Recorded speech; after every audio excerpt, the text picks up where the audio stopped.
Welcome back to the deep dive. Today we're focusing squarely on the financial reality facing UK households right now. That's right. We've looked at the source material you sent over articles, some research, and they paint a pretty clear and honestly quite concerning picture of family budgets. hmm So our mission today is to get past that general feeling of pressure.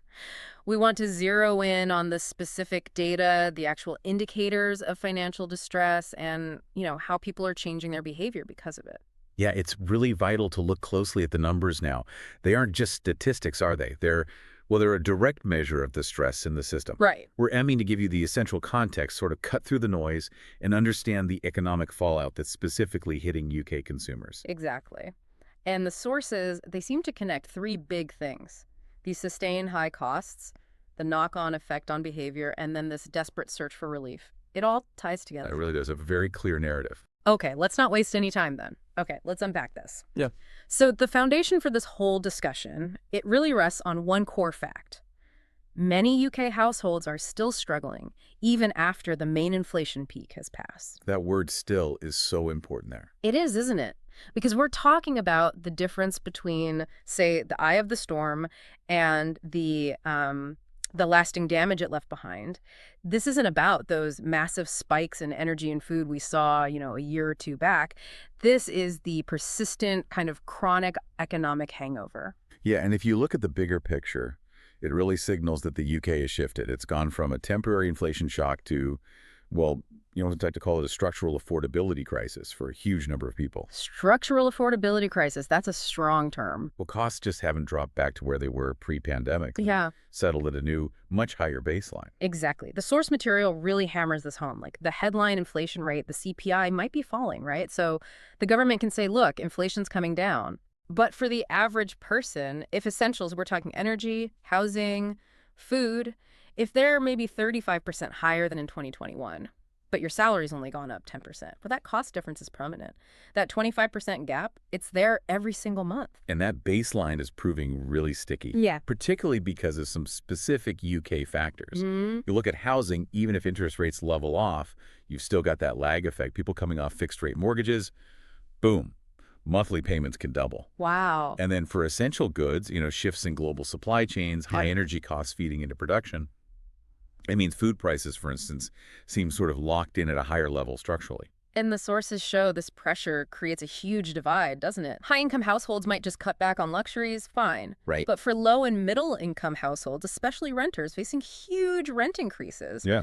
this permanently higher cost base, it just means survival is, well, precarious. There's no buffer left. Absolutely. Any savings built up during the pandemic or any emergency funds they might have had, they're Okay. gone, Ah. depleted. They've been used up just trying to bridge that gap between, frankly, stagnant real wages and this new higher cost of living and this exhaustion of their own resources. It sets the stage perfectly for the next, and I think truly alarming, piece of data we found. Which leads us right to it. What happens when you just run out of money for the basics? This next finding gives us the hard proof showing how people are plugging that gap. Okay, so here's where it gets really interesting, or perhaps worrying. We move now to the most critical evidence. The sources are pretty blunt. We are seeing record levels of credit card borrowing across the UK. And we're not talking a small increase here. The data shows aggregate unsecured borrowing hitting its highest point ever, historically. And this is it. This is the quantitative proof of that persistent struggle we were just talking about. It immediately raises a huge question. What is all this unprecedented borrowing actually for? Right. When hardship drives borrowing like this, you have to ask, is it discretionary debt, holidays, new TVs, or is it essential debt? Because you do sometimes hear that argument, don't you, that rising credit card balances are just, consumer confidence or maybe post-COVID revenge spending.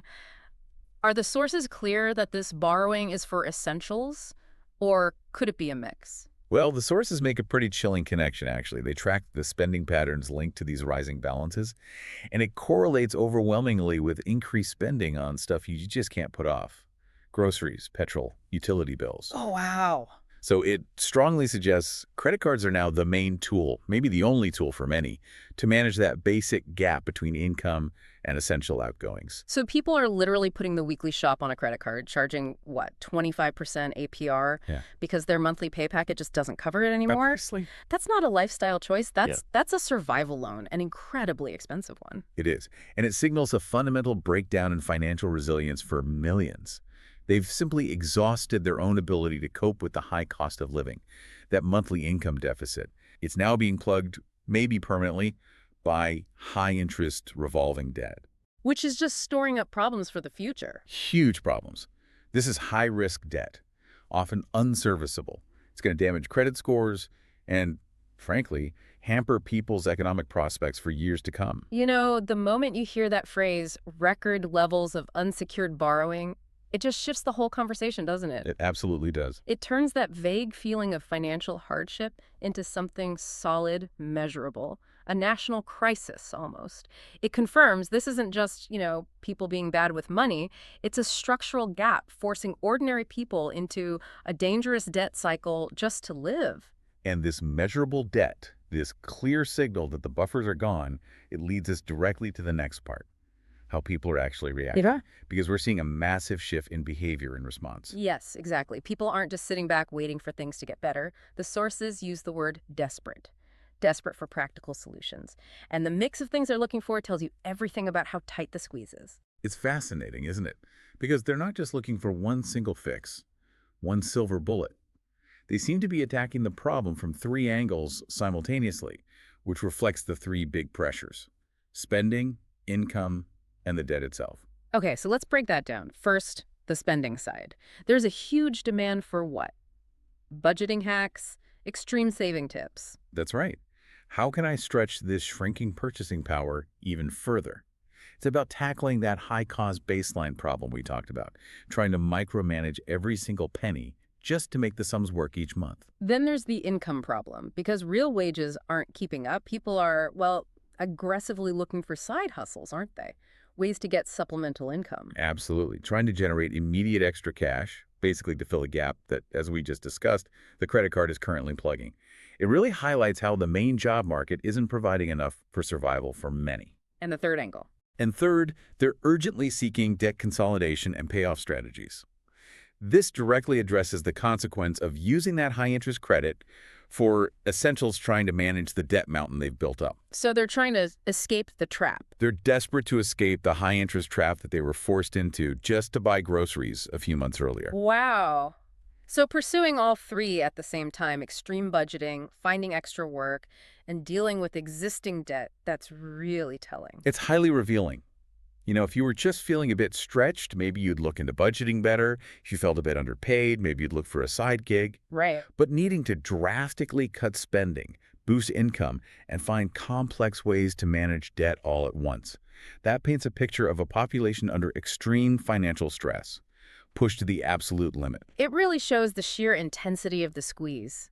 Like an all-out war on the personal balance sheet. People are having to use every tactical trick they can think of across their entire finances just to try and solve this huge affordability crisis almost single-handedly. Through sheer personal effort, yeah. Okay, so let's try and bring this deep dive together then.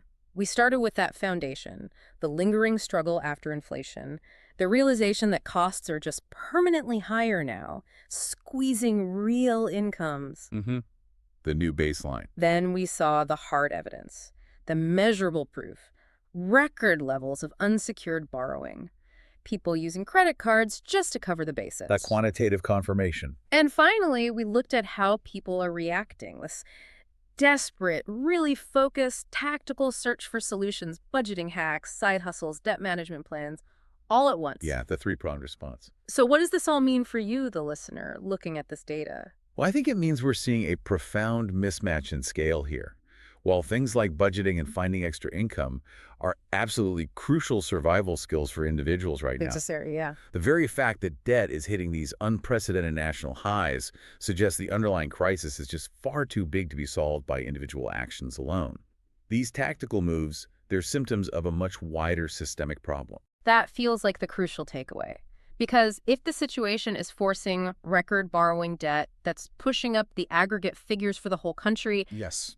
How effective can individual hacks and individual hustles ultimately be in fixing a crisis that seems rooted in much broader economic forces, like, say, structural wage stagnation or that sticky core inflation we talked about? Exactly. How much can individual ingenuity achieve against those headwinds? That's the thought we want to leave you with today.